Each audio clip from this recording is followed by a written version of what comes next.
Este programa llega a ustedes por cortesía de Univista Insurance, su mejor opción.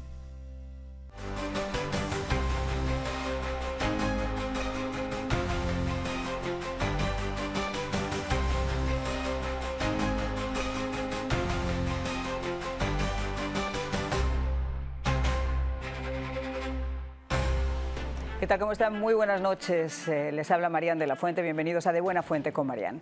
Nacida en Temuco, en Chile, nuestra invitada del día de hoy se ha convertido en una de las psicólogas más famosas del mundo hispano, una auténtica gurú de la psicología femenina. Ha escrito numerosos libros porque su creatividad y su fuente de estudios es absolutamente inagotable. Y muchos de ellos, además, los ha convertido en bestsellers. Se han transformado en conferencias internacionales y lo ha hecho a lleno total. No quiero crecer, lecciones de seducción, bienvenido dolor y viva la diferencia. Son solamente algunas de esas charlas magistrales donde nuestra invitada transita por nuestros sentimientos y nuestras emociones con la destreza innegable de una mujer inteligente, muy inteligente y un humor único que convierten sus charlas en auténticas cátedras sobre el miedo, el dolor, la tristeza, la infidelidad, las pérdidas o la diferencia entre ambos sexos, en un monólogo cargado de emociones y de risas donde el espectador se identifica de principio a fin con su peculiar estilo, su inconfundible acento chileno y esa personalidad arrolladora y directa.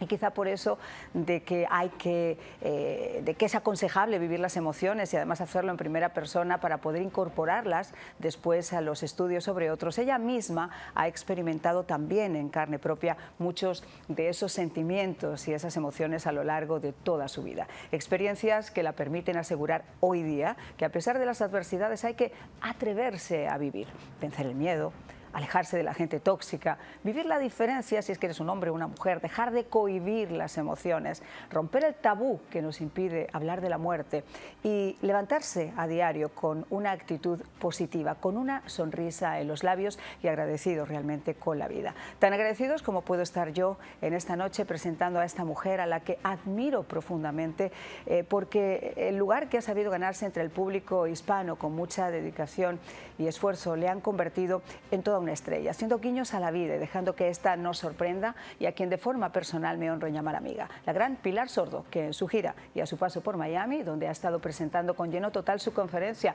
del amor propio al amor al otro, ha tenido la gentileza de acompañarnos hoy en nuestros estudios. Comenzamos.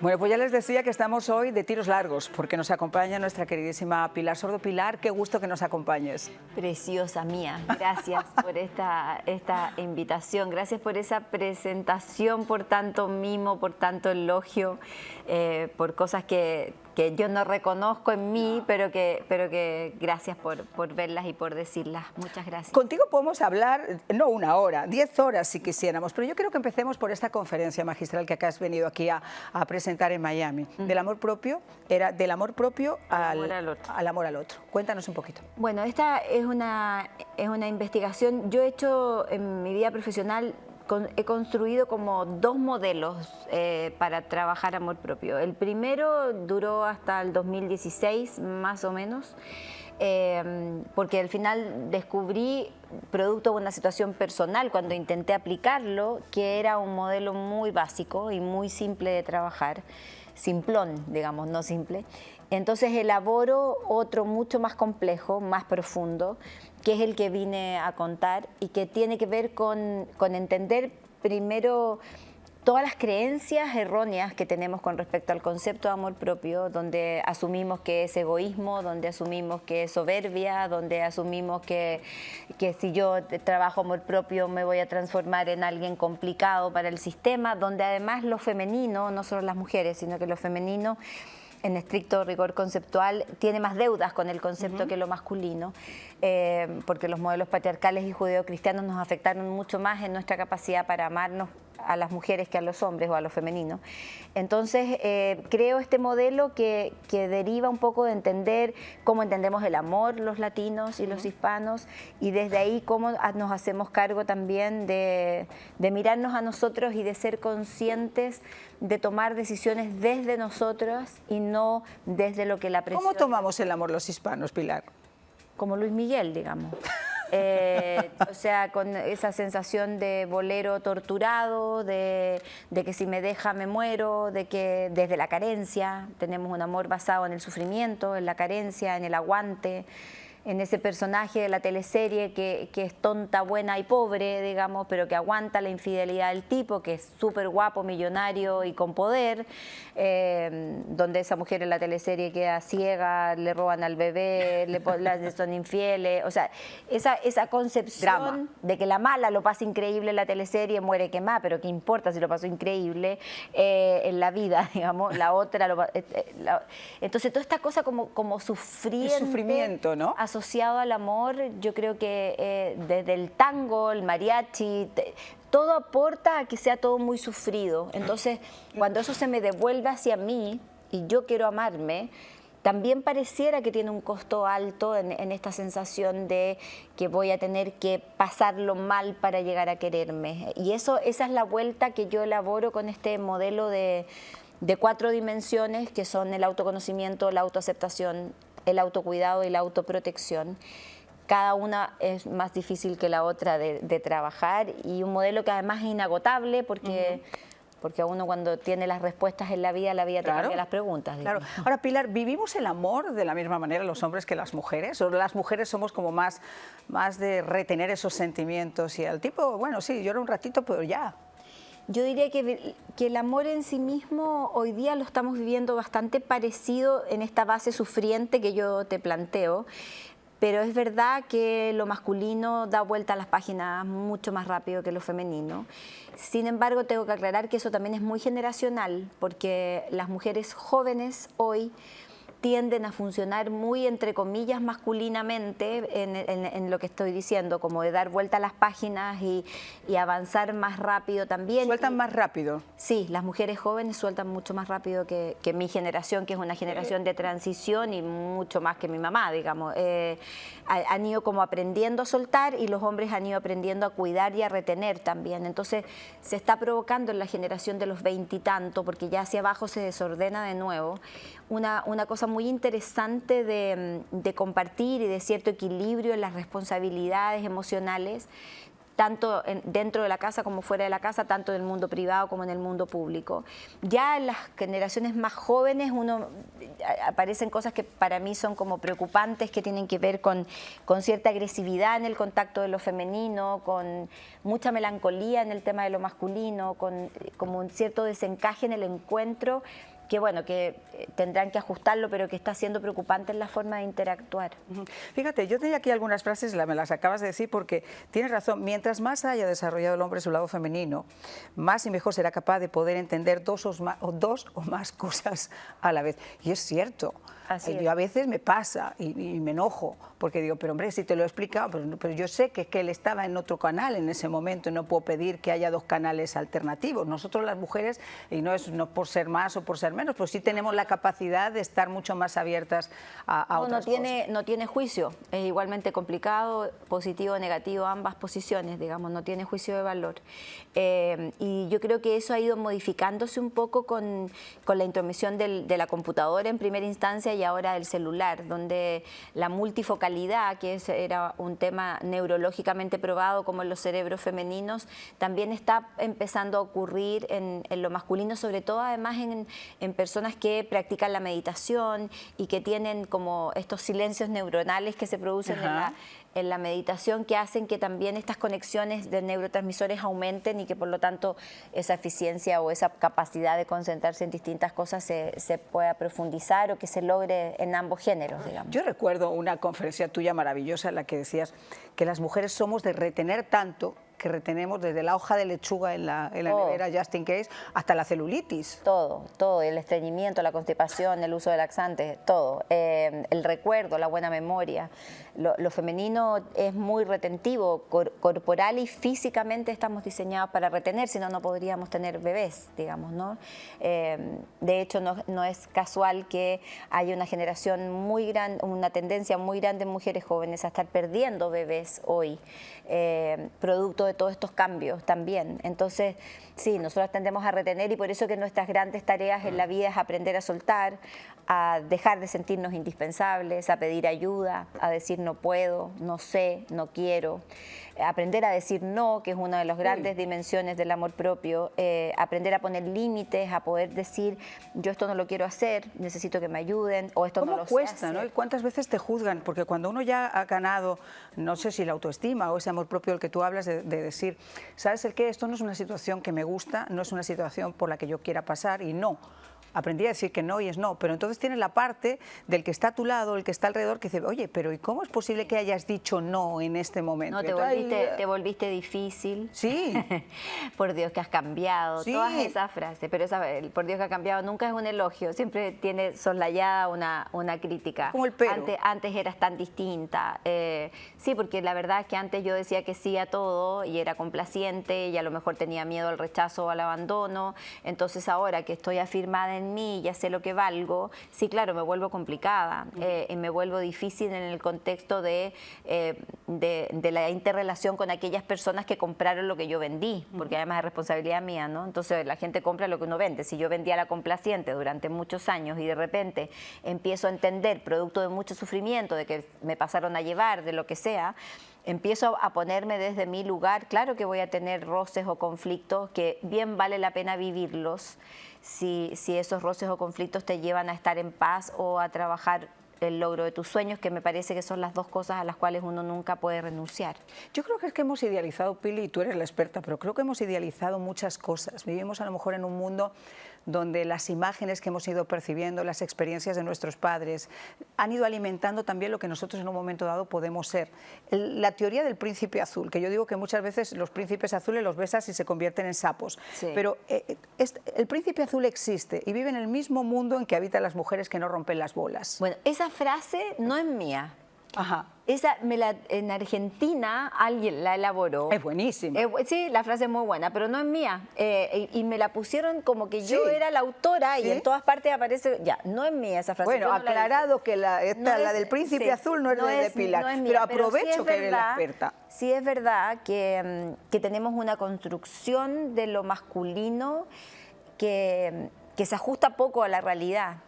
No porque lo masculino no sea positivo, sino que porque la idealización de este rol del hombre de esta teleserie, de Disney, del príncipe, de que me rescatan, de que me salvan, de que además me prometen ser felices para siempre. Te ponen un zapatito de cristal. Total, y te buscan y te persiguen. Esa visión de hombre nos ha hecho mucho daño, porque nos hace elegir mal, porque nos hace esperar permanentemente cambios en lo masculino. Es como que es muy difícil encontrar mujeres que no te digan, ay, me encanta este hombre, pero resulta que le falta ser más cariñoso, resulta que le falta hacer más ejercicio, resulta que a lo mejor tengo que cambiarle el estilo de la ropa, entonces le voy a comprar una camisa nueva. Como esta anhelante transformación que lo femenino quiere hacer de lo masculino permanentemente, no nos lleva a otro lugar que no sea la frustración, digamos. Entonces, además porque tendríamos que cambiar al otro. Entonces, esta permanente cosa tiene que ver con esta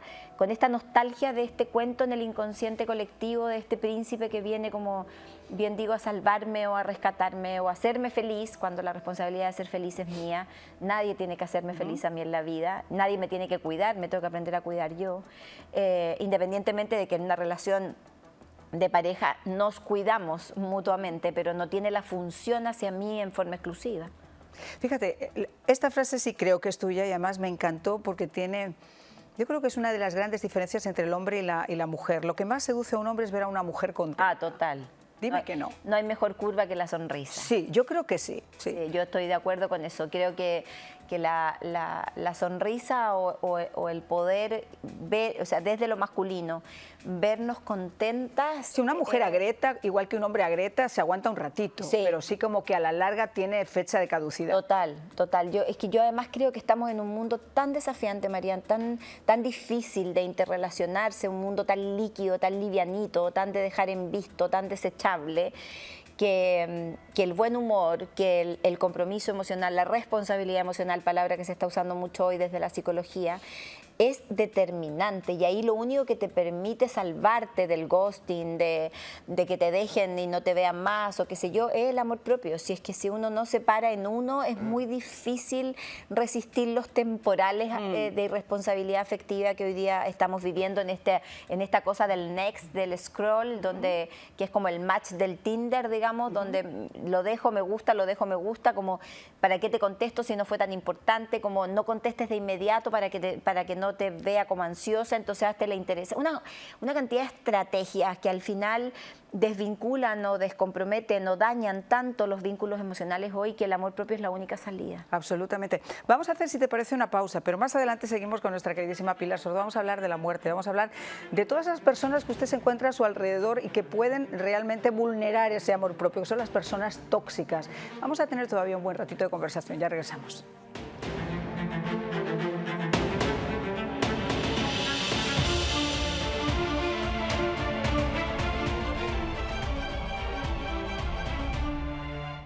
Al igual que llega la época navideña, también nos llega la nueva temporada de inscripción de los seguros de salud. Ha sido un placer educar a los miles de clientes que cada año confían en Univista Insurance. Con más beneficios que nunca antes y mejor preparados, las compañías ofrecen planes desde 0 pagos mensual, 0 deducible, 0 copagos y una red de centros médicos, especialistas y hospitales muchísimo más amplia. Esta es tu oportunidad de llamar a Univista Insurance y comenzar tu año asegurado, porque Univista Insurance es la mejor opción. Café es mío. ¡Vamos!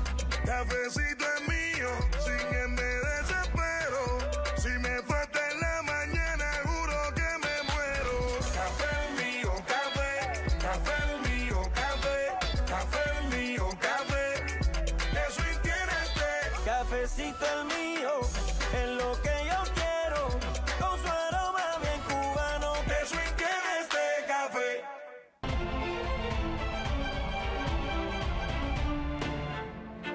Bueno, pues regresamos con nuestra queridísima Pilar Sordo. Yo les decía antes de la pausa que todavía teníamos muchos temas que abordar con ella, pero yo creo que uno que se nos hace absolutamente necesario, mi querida Pilar, es hablar de las personas tóxicas. Porque mira, uno hace el esfuerzo de levantarse por la mañana, de ponerse la sonrisa, de levantarse para ir bien por la vida, y de repente siempre te cruzas con alguien que no sé si es que tiene en la mente fastidiarte, ¿qué? Pero siempre hay alguien que trata como que de meterse en tu felicidad. Total. ¿Cómo se neutraliza eso, Pilar? Yo prefiero llamarle gente herida más que tóxica, porque lo tóxico tiene un juicio que no me gusta, porque esas personas no lo deben pasar bien, digamos, pero Sí, pero tampoco te lo hay hacen un pasar montón. bien a ti. No, te lo hacen muy difícil, de hecho. Y hoy día yo diría que hay como dos grupos. Uno es el clásico mío que yo investigué hace algún tiempo cuando hice el estudio sobre la felicidad, que es el anticipador de desgracia, que es el que tú describes, que es como las personas que andan buscando gente contenta para deprimirla, digamos, y eso, la forma o el mecanismo que tienen es hacerle sentir que eso bueno que están viviendo cualquier cosa, se cambiaron el carro, se arreglaron el pelo, están enamoradas, están embarazadas o lo que sea, eso le va a durar poco. Lo bueno dura poco y eso es un clásico de lo anticipador de desgracia. Que detrás de un anticipador de desgracia lo que hay es alguien muy asustado frente a la ilusión. Entonces, como no se puede ilusionar con nada bueno, arruina el sueño de los otros. Y eso tiene que ver seguramente con alguna herida histórica de esa persona, digamos. Y el otro es el positivo tóxico, que son personas que hoy día han proliferado un montón y que tiene que ver con personas que no te dejan estar mal, que no te dejan que tengas un mal día, que no te dejan estar triste, que te dicen que se puede todo en la vida, que vamos que se puede, que todo depende de ti. Y hay veces que no se puede todo, y hay veces que los días no dan, y hay veces que está bien no estar bien, está bien permitirse la tristeza, está bien poder llorar. A mí me impresiona lo que nos pasa con el llanto a los hispanos, que la primera cosa que escuchamos cuando nos vamos a poner a llorar es no llores. y pareciera que no hay ninguna razón suficientemente válida, que a mí eso me asombra mucho, que valide el llanto. Es como Desde que eres niño, ¿no? si alguien se murió, no puedes llorar porque esa persona no descansa, porque te tienen que ver fuerte las familiares. Si acaba de terminar una relación de pareja, el imbécil, tarado o señor o señora no se merece tus lágrimas, por lo tanto tampoco puedes llorar. Si tú tienes una tristeza grande como mamá, no puedes llorar delante de tus hijos e hijas. Si nunca hay una razón que de verdad la gente diga, está permitido llorar. No, siempre hay que aplicar esta definición. Pero eso se hace incluso más por el beneficio del que te está diciendo no llores porque le fastidia verte llorar que porque no sabe qué hacer, porque no sabe qué hacer, ¿Cómo porque no canalizar? sabe cómo acompañarte en ese proceso cuando es súper fácil, dejen a la gente llorar. Punto. O sea, que llore todo lo que tenga que llorar, nadie ha llorado para siempre. El llanto tiene una curva que parte despacio, llega como un pique y después baja. Es todo lo que pasa con el llanto. No obliguen a la gente a hablar y a llorar al mismo tiempo, que llore primero y después explique qué le pasa. Son cosas tan simples y tan obvias que a mí me asombra lo básicos que llegamos a hacer en ese tipo de acompañamientos donde tratamos de decir cosas, de ser inteligentes, de aportar estos argumentos que a la larga son tan insanos para nuestra educación emocional que no validan el llanto bajo ningún punto de vista, que siempre parece inadecuado estar llorando. Y esto tiene mucho que ver con algo muy judeocristiano, que es la definición de fortaleza, que es entender que ser fuerte es el arte de aguantar y no el coraje de expresar, como de verdad lo es. Ser fuerte tiene que ver con la valentía de decir lo que me pasa. Entonces, y porque de hecho, yo siempre pongo el ejemplo de mi país, que además es sísmico a morir, que los edificios que se caen en los terremotos son los que no se mueven, son los rígidos. Los flexibles no se van a caer nunca. Y eso mismo pasa con las estructuras de personas, como el bambú, como las palmeras, por eso. como las palmeras en los huracanes. O sea, creo que el oscilar por las emociones, el dejar que la emoción me atraviese, que pase por mí la tristeza, que yo pueda entender a qué vino. Todas las emociones son invitaciones a mirarnos, a crecer, a poder observar, a poder a tomar otros niveles de conciencia. Por lo tanto, si la emoción me atraviesa, no va a dejar secuelas físicas, no me voy a enfermar físicamente y tampoco va a dejar secuelas emocionales porque permití que pasara. Y es como mirar la tristeza y decir gracias por haber pasado, me enseñaste tal cosa. O preguntarle al miedo qué me viene a decir o por qué estoy enojada, qué me hace estar. Generalmente la gente que está muy enojada todo el tiempo es gente que está triste y asustada detrás. Entonces, el cómo se procesa esa información a mí me parece que hoy día habla de una buena salud mental. Pero sabes que a mí me preocupa también cuando entre todo eso se mezcla la envidia, que lamentablemente como humanos siempre tenemos ese problema de los celos.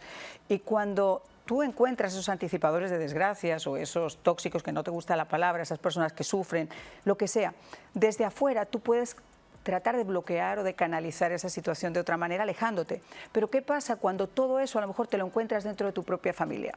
Que hay muchos casos, sobre todo en los casos hispanos, donde la gente hablo con ella y me dice, no, es que yo he tenido un problema y mi familia es así. Sí, sobre ¿Cómo todo se logra eso? en la migración y toda la migración produce que la familia se condense en un solo espacio, entonces termina viviendo la mamá con los hijos, con el yerno, con la nuera, en una estructura donde no necesariamente todos están obligados a quererse, digamos, entonces se hace muy difícil. Yo creo que ahí la expresión honesta de emociones, los límites adecuados de decir, de esto me voy a encargar yo, en este tema no se metan, yo soy la que educo a mis hijos, por lo tanto, mamá, tú solo sé abuela y no trates de meterte en las normas que a lo mejor yo le quiero aplicar. En el cómo se negocia la postura de los límites es donde puede estar el equilibrio. Y muchas veces, cuando las heridas o la toxicidad o el drenaje de energía es muy fuerte a nivel de vínculo, hay que alejarse en tiempo y en forma, y hay veces que incluso implica romper vínculos porque de frente te están quitando paz interior y eso se mantiene por mucho tiempo y has intentado resolverlo y a lo mejor fuiste hasta pedir ayuda y tú tienes herramientas y igual no te resulta. De repente esa idealización de la familia de sangre que también tenemos, donde pareciera que ahí no se puede nunca romper un vínculo, también es falsa. Digamos. Yo creo que la paz interior y la salud mental es irrenunciable y creo que todo lo que se puede hacer por negociar encuentros, por supuesto que hay que hacerlo.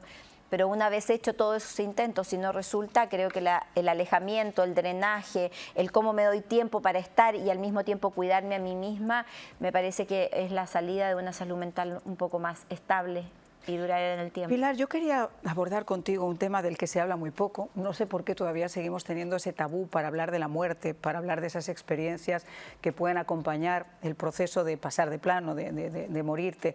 Tú has tenido la oportunidad a lo largo de tu carrera, además de tus estudios, de acompañar a muchas personas en ese proceso. ¿Por qué no nos compartes un poquito? Sí, es una de las cosas que, bueno, se supo no hace mucho, es algo que yo nunca contaba porque, bueno, porque para mí es muy sagrado, siempre lo he hecho en forma gratuita además y lo hago en la medida que me lo van pidiendo, no es algo que yo anuncie que hago. Sí, acompañar personas, yo le llamo cruzar el puente, en realidad tiene que ver con acompañarlos hasta la primera mitad del puente. En lo que consiste mi aporte o mi acompañamiento, cuando me lo permiten, es romper hilos, es romper apegos del que se va con los que se quedan o los que se quedan con el que se va. Y digo que es hasta la mitad porque una de las certezas que yo tengo después de casi 25 años haciendo esto es que nadie se va solo. Qué bueno, porque ese es uno de los grandes, miedos que hay. Buscar. El otro día cenando, por cierto, yo la abordaba a Pilar, le decía, pero es que esto es uno de los grandes miedos que uno tiene, porque nadie ha regresado para contarnos cómo es eso.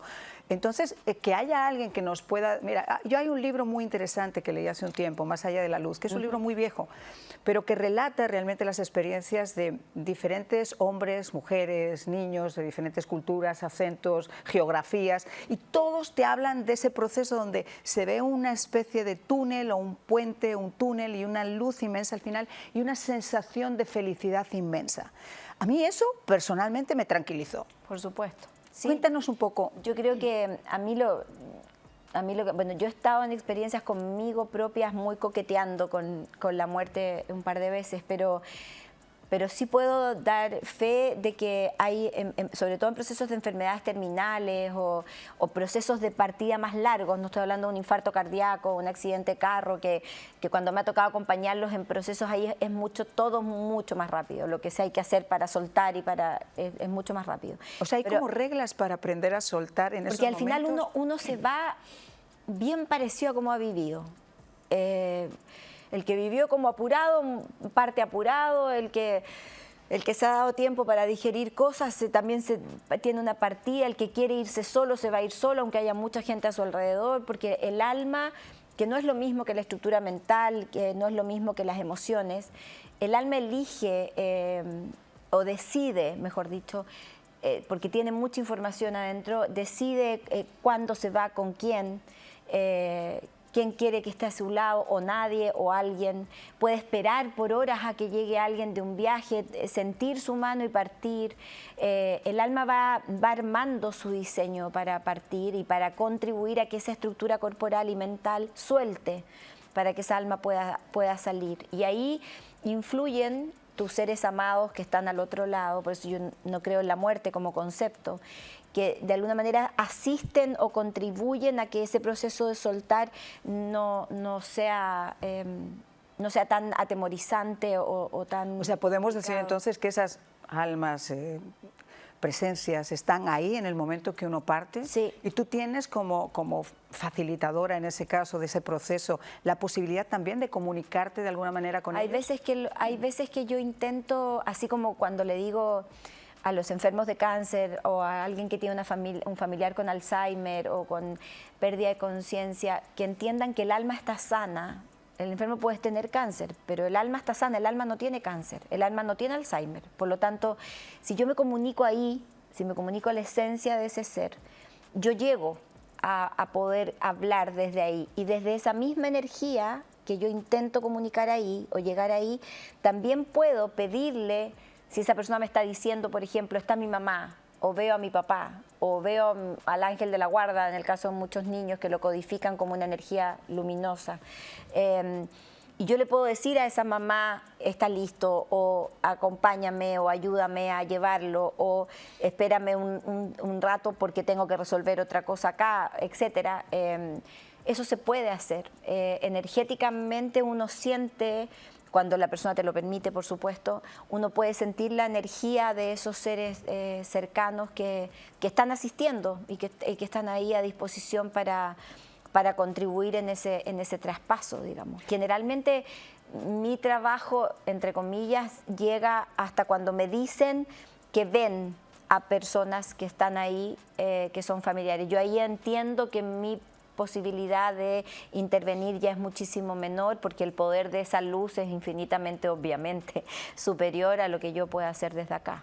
Y hay personas que de repente parten, pero que no estaban listas para partir y esperan todavía un tiempo para poder despedirse en este plano, porque se han hablado en muchísimas ocasiones de personas que han fallecido, pero que de repente en el salón de la casa apareció un orbe, Sí. o ha aparecido y tú lo puedes registrar. Ahora que hay tantos maquinitas de estas Ring, Sí, para percibir el campo exactamente, energético. que realmente lo que hacen es que perciben el movimiento. A mí me mostraron algunas cosas que me resultaron absolutamente impresionantes, y si no es porque obviamente, quiero decir, había leído y había visto lo que era un orbe y cómo se producía un orbe, pero una cosa inaudita, como a las 2 o 3 semanas de alguien fallecer. Sí, porque además la energía del alma, por alguna razón que yo desconozco, tiende a interferir con la corriente eléctrica, que es como la primera barrera que encuentra en su proceso. Entonces es muy frecuente que en familias se echen a perder microondas, que la heladera falle, que se prendan o apagan luces, que aparecen estas cosas que tú también estás describiendo, porque el alma es energía. Entonces esa energía, en la medida que se mueve, dicen además, también está probado que a nivel como cerebral, el alma, el cerebro sigue escuchando después de partir un rato muy largo. Entonces también tú le puedes hablar a esa persona que en teoría ya está muerta o que ya no está en este plano, le puedes hablar y seguir diciendo cosas que esa alma es capaz de poder recibir también. Entonces estamos tan llenos de misterio frente a este proceso, nos han enseñado una muerte tan horrorosa, tan oscura, tan negra, tan dolorosa, tan desgarradora, que cuando uno empieza a entender que los seres que se fueron están, que lo único que habría que entender es la frase del Principito, de que lo esencial es invisible a los ojos. Cuando uno entiende eso después de una partida, es cuando el duelo no se supera, porque no creo que ningún duelo se supere, pero sí se aprende a vivir con esas pérdidas, entendiendo que están y que te asisten y que te acompañan cada vez que así y mientras más abierta estés de corazón, más fácilmente vas a percibir la llegada de un colibrí, o que te aparece una pluma, o que de repente hueles un aroma que te conecta con esa persona, o personas que eligen, como te pasó a ti, estar contigo en el momento de partir, siendo que vivían en otro país. Entonces, ¿cómo se va armando ese proceso? Es un proceso que el alma va dibujando muy misteriosa y muy complejamente, muy bellamente también, y que si de verdad nosotros estuviéramos reeducados en un concepto tal vez más oriental de la muerte, o más espiritual, si lo queremos trascender a este occidente, podríamos vivirlo sin ese desgarro espantoso de abandono que tenemos mandatado a sentir. Fíjate, has tocado un tema que yo por mucho tiempo me lo cuestioné. Muchos de nuestros televidentes saben que yo perdí a mi papá, vino para acá a visitarme, a pasar unas navidades, y se quedó acá durmiendo. No se despertaba, toqué la puerta y había fallecido durmiendo de un ataque masivo, sin estar prácticamente nunca enfermo. Y luego llegué a entender realmente, después del enojo y de pasar por muchas cosas, que quizá él había escogido ese momento para que mis hermanas, que están en España, que quizá no tienen un carácter tan fuerte, no tuvieran que pasar por el momento de despedirse. Pero cuesta trabajo llegar a esa conclusión. Pero vamos a hablar de otras cosas, Pilar, porque tú eres workaholic. Tú, además de los libros, de las conferencias, además de las charlas, todo lo que estás haciendo. Si yo te tengo que preguntar, por ejemplo, ¿cuál de esos estudios que tú has realizado ha sido el que más, no voy a decir satisfacciones porque todos son, pero con el que más te has divertido? ¿Con cuál sería?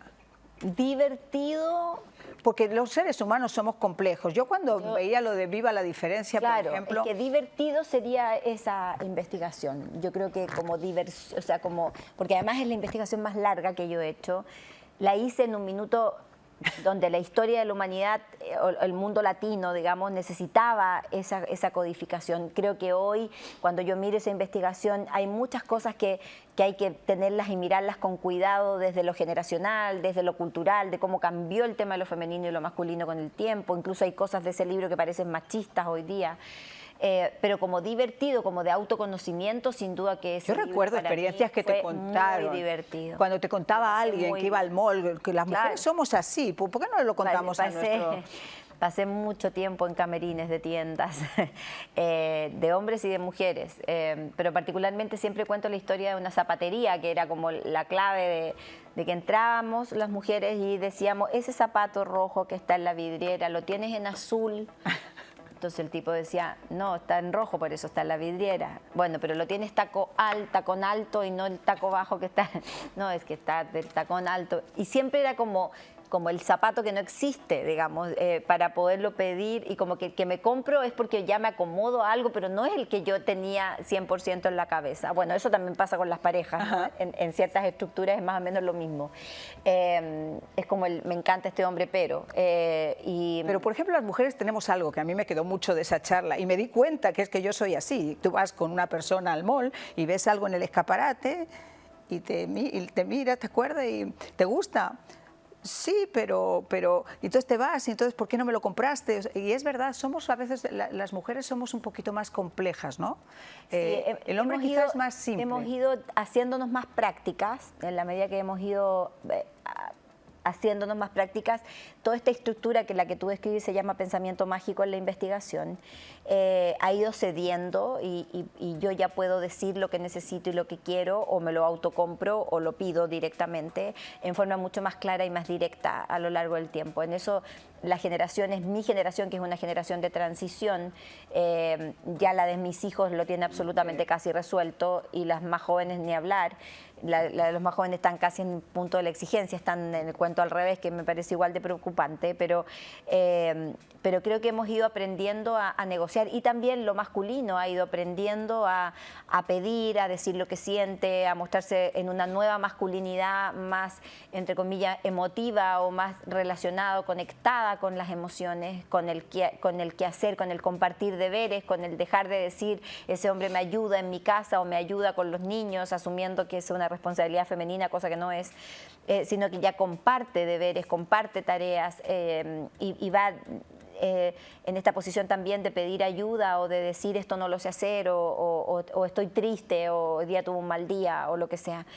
Creo que ambos hemos ido aprendiendo y encontrándonos en otro tipo de conversación que sin duda nos lleva mucho más a una plenitud, a una amistad más profunda, a un dejar el juego burdo de seducción para entrar en un espacio de honestidad y de responsabilidad emocional. A pesar de las redes sociales, pues a mí una de las cosas que más me preocupa, que si nuestras generaciones han tenido obviamente muchas cosas que mejorar, muchos aspectos en los que hay que evolucionar, pero yo creo que cuando uno entra, por ejemplo, en el mercado de carne en el que se ha convertido, y te lo digo abiertamente, las redes sociales, donde una foto con una señora con, perdónenme la expresión, unas pechugas y un trasero enorme vale más que cualquier otra cosa, y las relaciones se forjan a través simplemente de encuentros fortuitos. Y donde el concepto de atención hoy día son 2 segundos por historia, y si yo no logro cautivar tu atención en estos 2 segundos vas a pasar a otra cosa.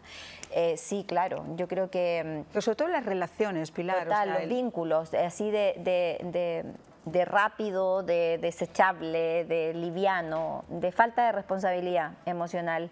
Creo que hoy estamos en un punto muy alarmante porque estamos muy dopaminérgicos, que es lo que produce, es la hormona que produce el celular, que es la de la gratificación inmediata, es muy parecida a la que produce el azúcar, que nos hace adictos al celular y por lo tanto adicto al scroll, al pase de información muy rápida, donde yo ni siquiera me quedo con el titular de una noticia, sino que agarro la primera frase y completo en mi cerebro, porque el cerebro tiene que completar, completo, y donde aparece el algoritmo, donde me empieza a aparecer la teoría de la confirmación, donde empiezo a recibir todo lo mismo de lo que yo estoy pensando, entonces todos piensan como yo, entonces estamos todos bien. Todas estas distorsiones cognitivas sin duda que han ido alterando los Pero vínculos. estamos perdiendo muchas cosas, mira, estamos perdiendo, yo a veces me hago un mea culpa, porque en lugar de coger el teléfono como cogíamos anteriormente y llamabas y hablabas con la Sí, persona, ya no llamamos a nadie. ahora ya no llama a nadie, está con el texto en la mano y llega un momento donde dice, espera un segundo, se me están durmiendo los 2 dedos.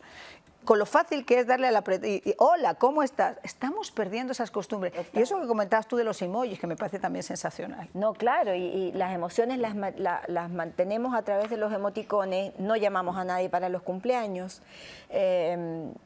ni siquiera para gente muy importante. De repente podemos estar viendo que el teléfono suena porque hay alguien que me está llamando y yo no contesto, y después por WhatsApp pregunto si pasó algo para evitar el contacto de hablar. O sea, ¿Por el qué es nivel- eso, Pilar? porque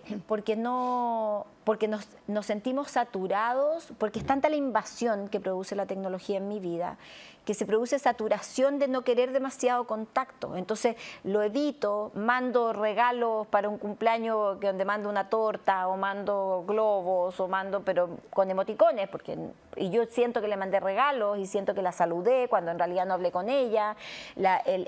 El hablar ha ido perdiendo sentido. Afortunadamente, las videollamadas, de alguna manera, en vínculos muy cercanos, yo tengo a mis hijos en Europa, me permiten cercanía, y a pesar de eso, de tener esa herramienta maravillosa, igual caigo o caemos en el tema del audio, en el tema de no ver. Totalmente. Entonces, tengo que hacer conscientemente el acto voluntario de cada Digo, yo cierto tengo rato yo mi llevar. propio mea culpa, yo no puedo culpar a otros de lo que hago yo. O sea, No, yo a veces total. me doy cuenta que Yo voy soy en el responsable. coche y estoy todo lo que debería haber hecho durante el día, que es haber llamado, contestado una llamada, haber hecho, todo lo trato de resolver en 25 minutos con el teléfono. Y estamos perdiendo algo muy bonito, que es la capacidad de socializar como socializábamos antes. Total, y eso nos hace perder humanidad, nos hace perder cercanía, nos disminuye las confianzas. Hay un montón de consecuencias vinculares que se rompen al usar el celular con ese nivel de distorsión, digamos. Creo que ¿Se modifica la forma de amar? Fíjate que es una pregunta complicada, pero ahora te han puesto todo a tu alcance para que encuentres a tu príncipe azul o al sapo, que después cuando besas te das cuenta que es un sapo, o una rana, porque en los Sí. dos casos puede pasar. Obvio. Estamos perdiendo esa capacidad del enamoramiento, de encontrar a alguien por Yo cuestión. creo que lo que estamos perdiendo, que es abrumante, es la capacidad de trabajar por ese amor. Creo que la capacidad de elegirse y de tomar la decisión de amar y de yo hacer lo posible para que tú hoy día sonrías, para poder hacerte bien en tu vida, acompañarte en tus sueños. Esa decisión, ese compromiso de querer trabajar por el amor es lo que yo siento que hoy día está disminuido. Entonces, dejé de sentir, te dejo. Al primer conflicto, a la primera situación incómoda, me voy. Entonces no se puede construir.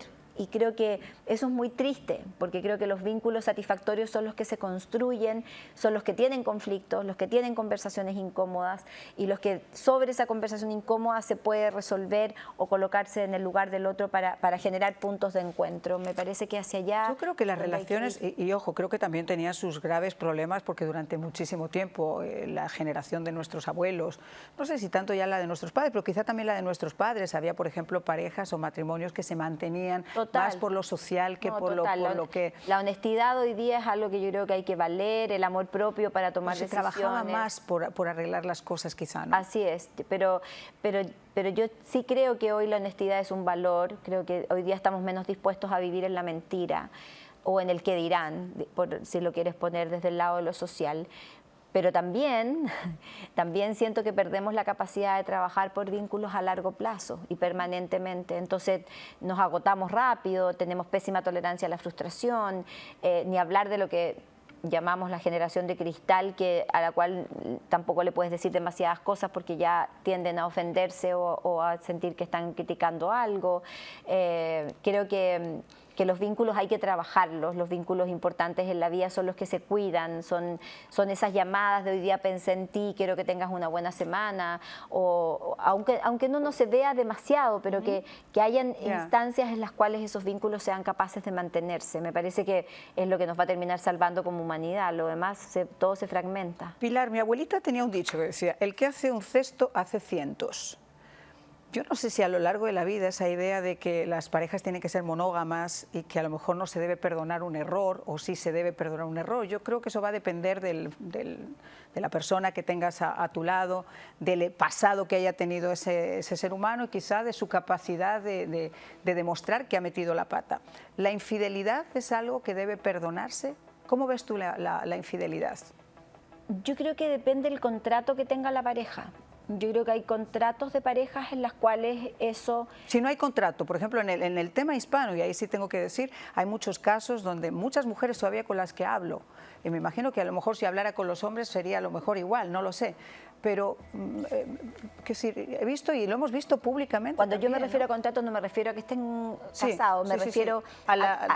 vamos a tener una a las relación normas. exclusiva, sí o no. Entonces, si vamos a tener una relación exclusiva, la infidelidad es un error frente a ese ¿Pero contrato. crees que ese se error habla, que el hispano habla de tener...? No, yo creo que no. Yo creo que hoy día, en la medida que hay más amor propio, cada vez se habla más.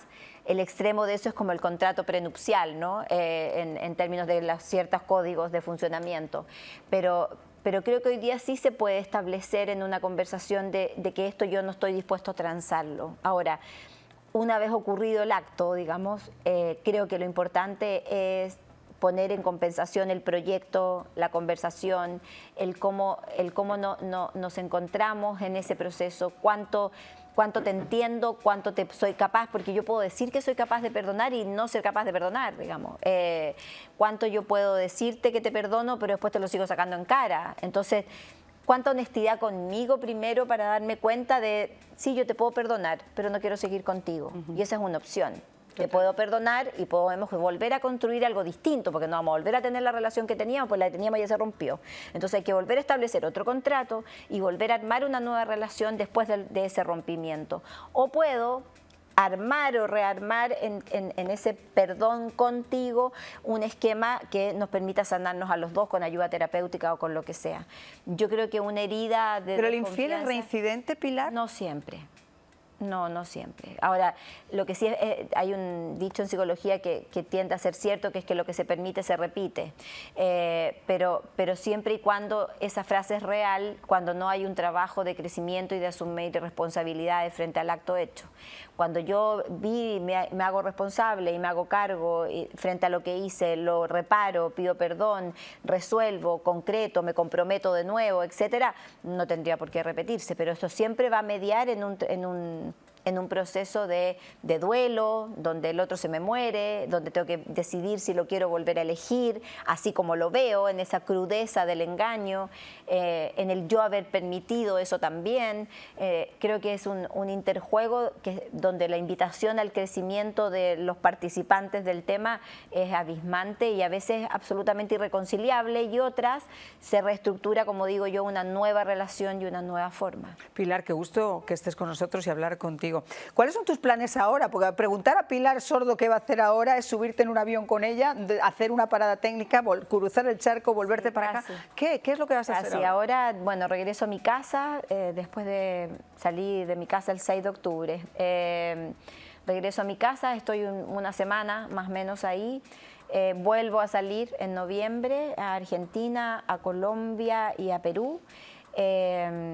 Y después en diciembre espero ya poder sentarme diciembre, enero y febrero ya con trabajo online desde mi casa, pero ya sin tanto viaje. Sin tanto viaje. Estoy un poquito cansada, la verdad, ha sido un año muy desafiante desde lo interno, me imagino que para la gente que nos está viendo también, de mucho mover cosas, de mucho aprender, a que la vida se puso incómoda para todos y que esa incomodidad, que no es ni buena ni mala, puede ser una oportunidad de crecimiento. Así que ha sido un año desafiante para mí y donde he estado ordenando muchas cosas y espero que el 25 también sea un año de mayor tranquilidad en ese sentido. Pues te quiero agradecer muchísimo que hayas estado con nosotros, no sin antes recordarles a ustedes que si ustedes quieren seguir a Pilar Sordo, ver parte de sus maravillosas conferencias, de sus libros, etcétera, Pilar Sordo TV, la T y la V, Pilar Sordo TV, su podcast que es Sinceramente, con Pilar Sordo. ¿Y qué más? Instagram Pilar Sordo Oficial, Facebook Pilar Sordo Oficial y el podcast y el canal de YouTube, que son los que tú acabas de describir. Están con un montón de contenido semanal nuevo, así que ahí, bueno, además de los libros y el pilarsordo.com, que ahí hay cursos digitales y otras cosas. Así que ahí me pueden acompañar en todas las locuras que hago. No, locuras que nosotros además disfrutamos. Pilar, ha sido de verdad un gusto que nos hayas podido acompañar. Gracias. Gracias, amiga mía. Gracias. Y nosotros, señor señores, antes de irnos, saben, en primer lugar, que nos quedan muy poquitos días para que celebremos ya las elecciones en este país, que ya estamos en los argumentos finales de cada una de las campañas, 7 días concretamente.